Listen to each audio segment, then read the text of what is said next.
Dan selanjutnya, Alka, Bapak Ibu yang terhormat, untuk memasuki rangkaian acara berikutnya, kita akan mendengarkan keynote speech dari Menteri Koordinator Bidang Perekonomian Republik Indonesia, Bapak Airlangga Hartarto. Kami persilakan kepada Bapak Airlangga Hartarto.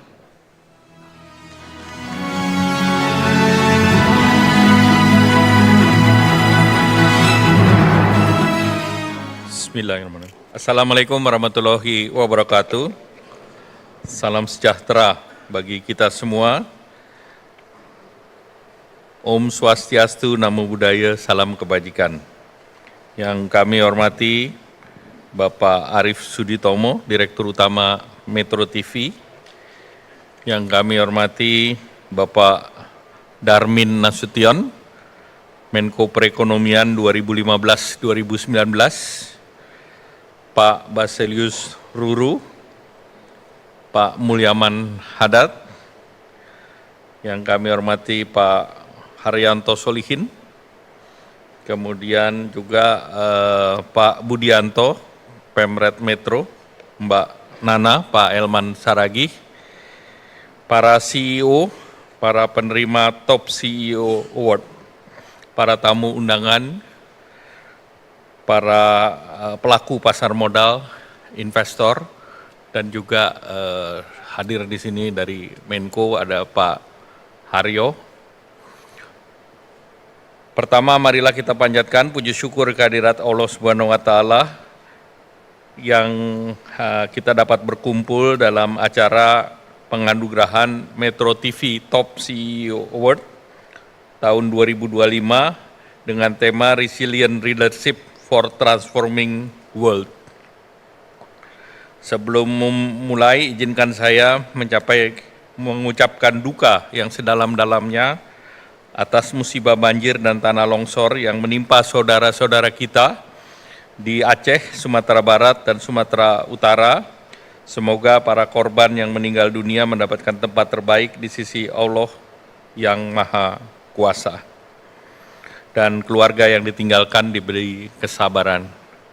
Bapak Ibu yang saya banggakan, pemerintah berkomitmen untuk menciptakan iklim yang kondusif, regulasi yang lebih sederhana, insentif tepat sasaran, serta kepastian kebijakan jangka panjang. Namun kekuatan utama pembangunan tetap berada pada kapabilitas, inovasi, dan investasi dari sektor swasta. Disinilah kolaborasi pemerintah dan Bapak Ibu CEO menjadi penentu untuk ekonomi Indonesia yang tangguh, resilient, dan kompetitif. Saat ini pertumbuhan ekonomi kita masih on the track. Pertumbuhan ekonomi di kuartal ketiga sebesar 5,04 dan beberapa indikator menunjukkan optimisme. Pertama, Purchase Manager Index kita ekspansif di level 53,3 di bulan November. Tadi Pak Arianto mengatakan indeks harga saham gabungan itu all time high di 8640, dan ini juga menjadi prospek positif untuk di sektor real. Kemudian inflasi di November lebih rendah dari Oktober di 2,72% secara year on year. Pertumbuhan kredit di bulan Oktober tumbuh di 7,36% secara year on year. Indeks keyakinan konsumen meningkat signifikan, baik itu indeks keyakinan konsumen di atas 100, 121,2. Kemudian kalau kita lihat juga iron and steel export, ini 37 billion diperkirakan tahun 2025 ini juga record high. Tahun lalu 24 billion, tahun ini 27, dan ini juga mengurangi current account deficit. Kemudian suku bunga diturunkan oleh BI tahun ini 125 basis point.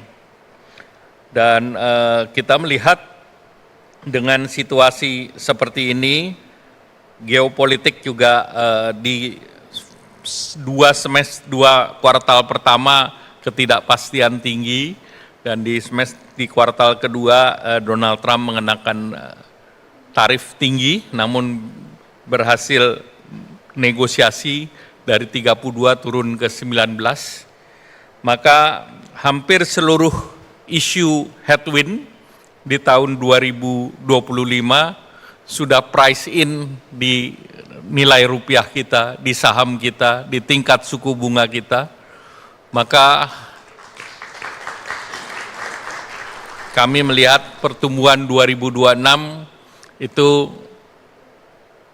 melihat 2026 potensi upside risk lebih tinggi daripada downside risk. Dan Indonesia melihat bahwa baseline daripada pertumbuhan 5,4 dari APBN. Sehingga tentu there is not much bad news will coming up in the next few years. Karena itu juga sudah disampaikan oleh baik itu World Bank maupun IMF di dalam kemarin G20 di Afrika Selatan. Dunia lebih optimis ke tahun depan dibandingkan tahun-tahun sebelumnya. Apalagi ASEAN, wabil khusus Indonesia, selalu dikatakan sebagai the bright spot in the global market. Apalagi Indonesia memimpin ASEAN dan ekonomi ASEAN adalah the highest growth di regional adalah ekonomi di ASEAN. Jadi dunia ke depan menggantungkan kepada pertumbuhan di wilayah Indo-Pasifik. Tentunya Indo-Pasifik ini ada big brother yang namanya China.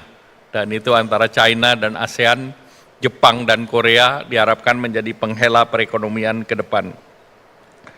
Nah, pemerintah terus mendorong stimulus di kuartal keempat untuk memastikan bahwa pertumbuhan di kuartal keempat akan lebih tinggi dibandingkan 3 kuartal yang lalu. Jadi beberapa program untuk mendorong daya beli masyarakat, antara lain kita mendorong diskon transportasi tanggal 22 Desember sampai 10 Januari, dan ada 37 event besar di bulan Desember ini. Kemudian ada program belanja nasional yang kita sebut sebagai Every Purchase is Cheap. Nah, ini seluruh retail kita dorong. Targetnya 56 triliun dalam 1 bulan.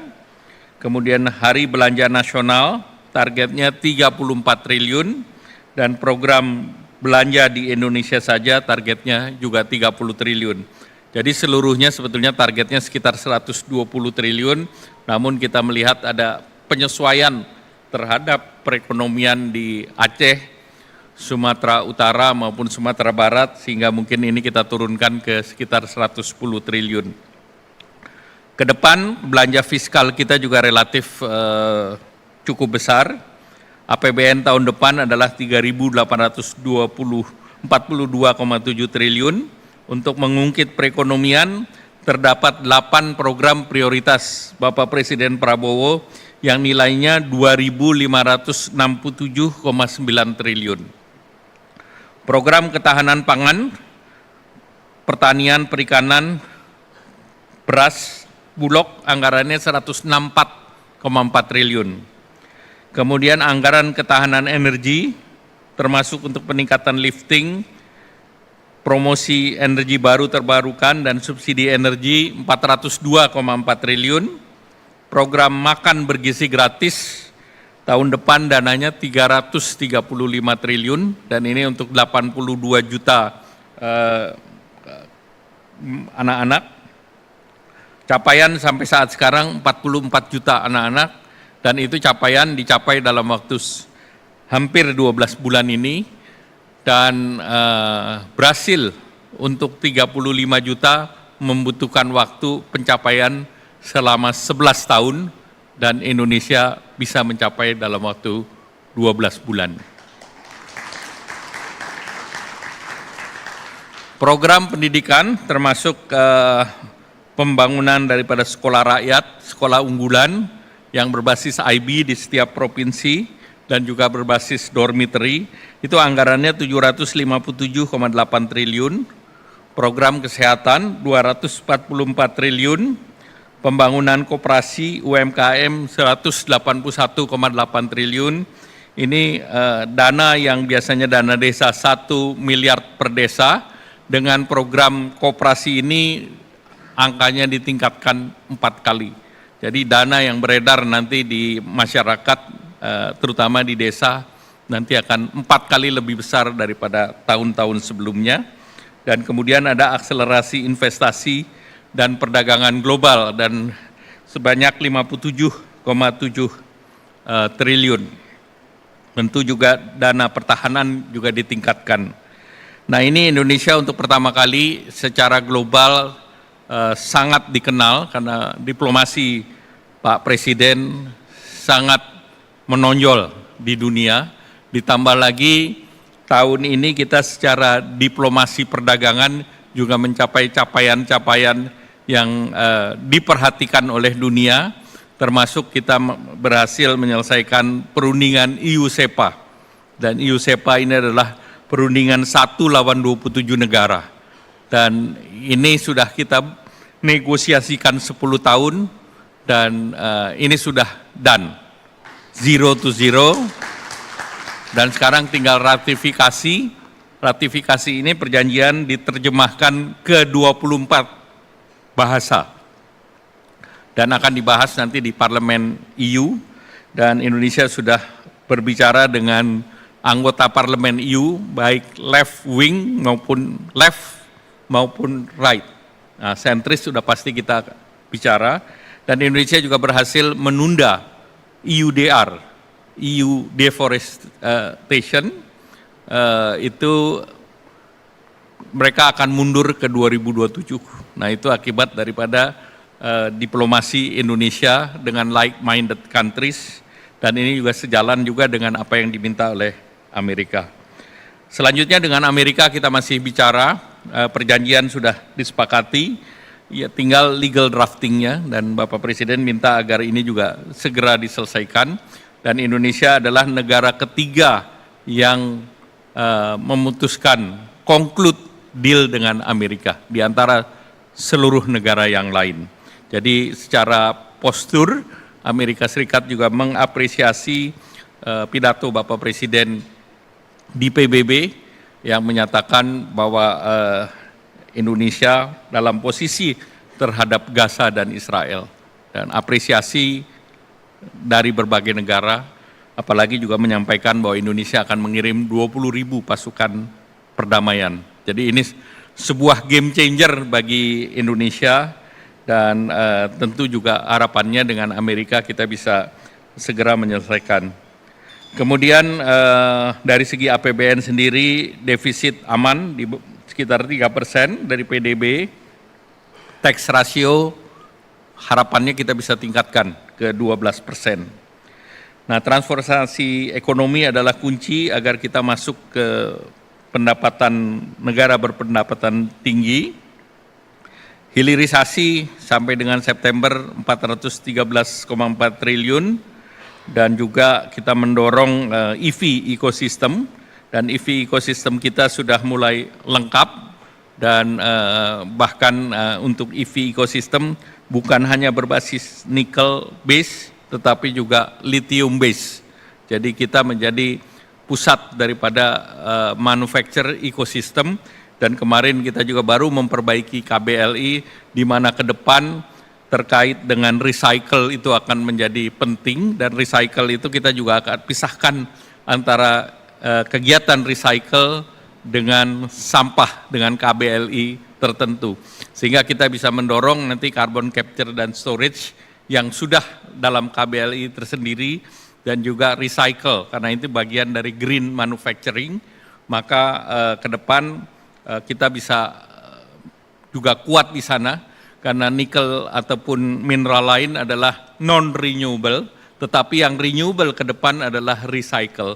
Jadi jangan sampai barang yang sekarang kita unggul pindah ke negara lain melakukan recycle, dan hampir seluruh mineral itu bisa diekstraksi kembali. Kita tinggal mengelola bagaimana memanage waste elektrik, mulai dari HP, komputer, dan yang lain. Kemudian juga potensi kita dalam ekonomi hijau, komitmen dari carbon capture dan storage sampai dengan 600 gigaton. Jadi itu terbesar di wilayah Asia, di mana kita sebetulnya bisa mengabsorb CO2 baik seluruh Australia, Jepang maupun Korea. Oleh karena itu kita penting untuk protokol daripada carbon trade secara internasional dan beberapa perusahaan seperti BP, Exxon, dan yang lain akan invest di Indonesia untuk CCS ini sebesar 15 billion US dollar. Dan kemudian tentu digitalisasi ini menjadi salah satu yang kuat juga, dan kemarin kita menyampaikan bahwa KRIS telah menjangkau 57 juta konsumen, artinya rupiah bisa digunakan di ASEAN, di Korea, di Jepang, bahkan di Timur Tengah. Kredit card 17 juta, jadi memang ini suatu capaian Indonesia yang luar biasa. Selanjutnya, Bapak Ibu yang kami hormati, kita terus mendorong karbon ekonomi, dan ini tentunya kita berharap dari IDX bisa membuat pasar karbon yang lebih transparan dan ada market maker daripada karbon itu sendiri. Kalau enggak, disparitas terlalu jauh antara harga di Indonesia dan harga di internasional. Tentu tahun depan tahun penentuan, dan saya berharap pada para CEO bisa optimis dan bisa mendorong investasi dan menciptakan lapangan kerja yang sangat diperlukan. Dan Indonesia berharap bahwa sebagai lokomotif di ASEAN, kita akan dorong bukan hanya pembangunan dari segi angka, tetapi juga pembangunan yang sifatnya berkelanjutan dan inklusif. Dan tentu saya berharap kepada seluruh pemenang dan nominasi, saya mengucapkan apresiasi dan terima kasih atas acara ini, dan tentu juga saya berharap senior saya juga mendapatkan sesuatu yang berharga. Terima kasih. Wassalamualaikum warahmatullahi wabarakatuh. Jelajahi cara baru mendapatkan informasi. Download Metro TV Extend sekarang.